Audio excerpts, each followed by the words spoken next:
Hey y'all, what's up? This is the Nabi back again. I want y'all to understand this for what it is.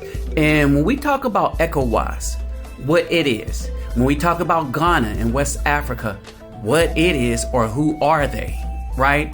And so, I don't know how many people are going to pay attention to this, but it seems like a lot of Africans, especially East Africa and South Africa, are fighting back.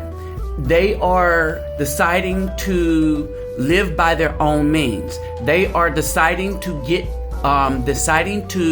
get rid of the West from their let's say our word of their land and their money and their resources, right? So I want y'all to pay attention to this. So as you know, the military in Niger took over the government because the government Democrat was, again, the puppet of the West. And what was surprising to like CNN and all the rest of the people, the Western journalists, was that the people supported the military. Why is this? Because 80% of the population is in poverty, even when they are selling all this. Well, they're not selling anything. Because a sale would mean you would get money back from the person that's getting the resources to the tune where your community could survive. But that's not what is happening here.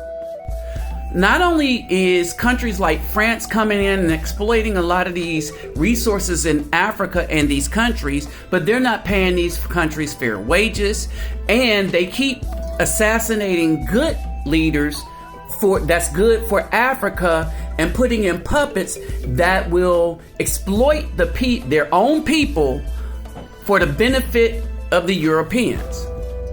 So let's say Putin got that right about Africans don't only die in the rich people only come back to Africa to die, to be buried. 35% of the uranium used in French reactors come from Niger. And yet Niger is dirt poor.